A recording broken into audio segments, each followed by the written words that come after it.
Power doesn't just lie in armies and cannons, it lives in the courtrooms, cabinets, and constitutions. In Empire Total War, your form of government can shape your empire just as much as your military might. Whether you rule with a royal decree, balance power with a parliament, or rally the people in a republic, each system offers strategic advantages and hidden pitfalls. Today, we're breaking down every government type in Empire Total War, how they work, how to change them, what they mean for your ministers, and which setup might be the best for your campaign. Turn the freaking frog game! Serious crap! There are three primary forms of government in Empire Total War: absolute monarchy, constitutional monarchy, and republic. Each affects your faction's happiness, repression, research, and the ministers who run your empire. In an absolute monarchy, the classical model of centralized power, the monarch rules for life, and so do the ministers you appoint. That gives you full control over your cabinet, which is excellent if you like to micromanage. The gameplay bonuses you're going to see from running an absolute monarchy are a repression of +5, upper class happiness of +2, a lower class happiness of -2, research rate -10%, recruitment cost -5%, town wealth -5%. So you might get to micromanage your cabinet, but the trade-off is your lower class getting more and more restless over time with the reduction of technological advancement. It can be a very strong early game if you're advancing hard, but will hurt later in the game. The constitutional monarchy is a hybrid system. Your monarch still rules, but there's a functioning parliament. Cabinet elections happen every 10 turns, and you can replace one minister per turn.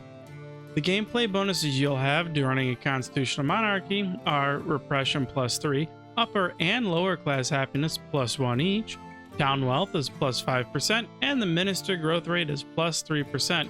There are no industrial unrest from factories as well. This setup offers a balance. You gain access to units like lifeguards, enjoy stable public order, and benefit from economic growth, without angering your nobility or peasants too much, especially with the increase in industrial towns you'll have. Our last one is Republic. No kings, no queens.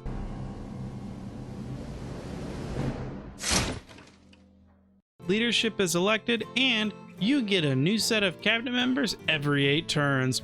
Republic provides the best economy and fastest tech gains. The gameplay bonuses you're going to see are a repression of +2, middle and lower class happiness +1 and +3, research rate is +5%, town wealth +12%, minister growth rate is +10%, and clamor for reform is a -80%. The trade-off: you can't directly fire or hire anyone anymore. Shooting. No, I'm just fucking about. For fuck's sake. You're stuck with whoever gets elected, and if they're competent, you're gonna feel it. But on the other hand, you will be researching the fastest and have a drastic increase in your industrial town wealth, which will provide a stronger treasury for you to go to war with. Vote for the guy with a fucking bin on his head. Spoil your paper. Draw a cock. Not all factions start on equal footing. Let's go beyond just their government types and look at where these empires begin the game and what kind of path each is set on. For Great Britain, constitutional monarchy is where you're going to be starting. You're going to have a strong naval dominance of and the colonies in North America and the Caribbean. Economically solid and stable, Britain is primed for global trade and colonial conquest. France is starting as an absolute monarchy with significant territories in Europe, Canada, but faces unrest at home and abroad. High potential for power, but difficult to manage without early reforms or revolutions. The Dutch, or United Provinces, starts as a republic, a small but wealthy trade nation with holdings in Europe, South America, and the East Indies. Strong economy and navy, but must survive early threats from major powers like France and Spain. Prussia is going to start as an absolute monarchy, a landlocked military power in northern Germany with a small but elite army and few provinces. It's perfect for aggressive expansion across the Holy Roman Empire. Austria is also going to be starting as an absolute monarchy, controlling a Central European empire with many enemies, the Ottomans, the Prussians, and sometimes even allies, a strong defense to start with potential to dominate the continent. The Ottoman Empire, Again, an absolute monarchy, sprawling territory across the Middle East, North Africa, and the Balkans. Internal instability and slow tech make it challenging, but its early size gives them strong momentum. Spain, another absolute monarchy, a shadow of its former self, still powerful with colonies and naval assets, but economically strained, and a mix of defensive and religious campaigns can stabilize it. Russia also starts as an absolute monarchy, starts with a massive underdeveloped territory and a slow economy, poor infrastructure, but endless room to expand, crush Sweden, claim the steppes, and industrialize. Poland-Lithuania is a constitutional monarchy. Wedged between strong neighbors with outdated armies, it's a diplomatic and military challenge to keep the Commonwealth alive. The Maratha Confederacy, starting as an absolute monarchy, starts in India with strong local control and a chance to overthrow the Mughal Empire. You're going to get the elephants and that excellent regional growth potential. Every faction's starting position affects how useful their starting government is. Some benefit early from repression and control, while others are better off planning a revolution early to stabilize through economic reform. Even then, you might adjust your government type mid or late game due to the unrest from your captured lands early in the game. So the question is, how do you switch governments? Revolutions! You'll need to deliberately make your people angry, just not too angry. The steps to incite a revolution are: identify your target class, lower, middle, or upper. Raise your taxes, remove garrisons, and cancel your entertainment in the capital region. Once unrest reaches that boiling point, the rebels will rise, and when prompted, side with the rebels to change your government type. And the revolutionary pathways we have in the game are: absolute monarchy to republic, you're going to want to focus on that lower class. Republic to constitutional monarchy, focus on the middle class.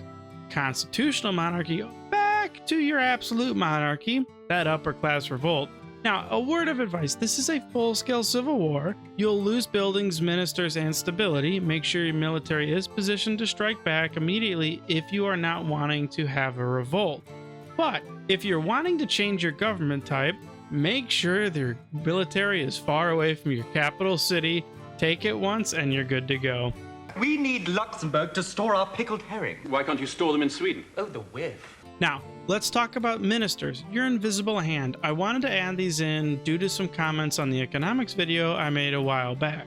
Whether you're a king or an elected official, ministers drive everything from your tax income to your army morale. Each cabinet position affects a specific aspect of your empire. Your head of state, monarch, or president is not influenced by traits or replacements unless in a republic. It affects diplomacy, prestige, and happiness.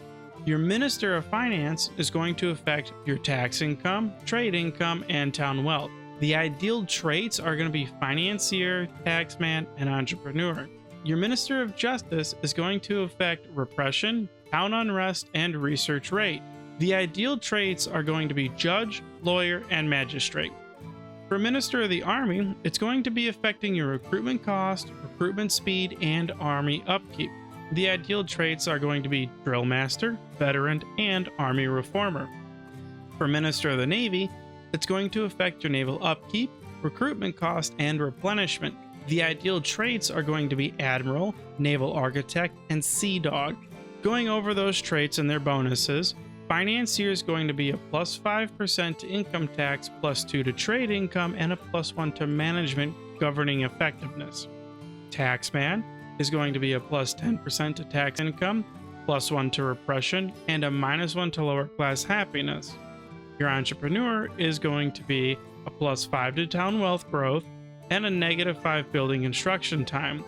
Your judge trait is going to be a plus 2 to repression, and a negative 1 to resistance to occupation. For lawyer, it is going to be a plus 1 to repression, plus 2 to happiness in lower classes, and plus 1 to research rate. Magistrate is going to have a plus 2 to repression, minus 1 to happiness in lower classes, and plus 10% to law enforcement effectiveness.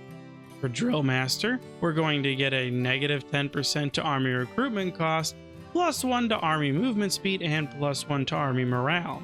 Veteran is going to give us a plus 1 to army experience for recruited units, plus 5 to army upkeep, and a plus 1 to leadership.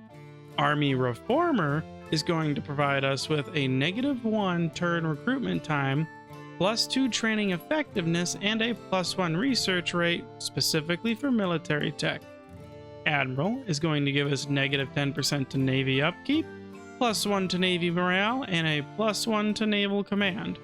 Naval Architect is going to be a -10% to shipbuilding costs, +5% to ship hit points, and a +1 to naval technology research. Sea Dog is going to give you a +1 to naval recruitment experience, +2 to trade ship income, and a +1 to naval leadership. You're with me on this one, right? Oh, your strength gives me strength. So what's the best form of government? And the real answer is gonna be it depends on your goals. If you're going for conquests, start with an absolute monarchy, maximize the army growth, use the repression, and enjoy that full cabinet control early in the game. And snowball the hell out of your military. Just start walking through people. That's what it's gonna be. Later, you can always change it to a republic, and you're gonna have an easy time. For builders and researchers, you're gonna flip to a republic after you've secured your key territories, embrace that economic and tech dominance, and then use trade and enlightenment to win the long game. For balanced campaigns, transition into a constitutional monarchy around turn 30 to 50, avoid that industrial unrest, enjoy stability, and keep the moderate cabinet control. Whether you rule with divine right, Every time I try to talk to someone, it's sorry this and forgive me that, and I'm not worthy. democratic will, or a delicate compromise, your choice of government shapes the soul of your empire. Mastering the mechanics behind each system turns a strong general into a great statesman. If this breakdown helped you out, don't forget to like and subscribe, hit the bell for more strategy deep dives, and until next time,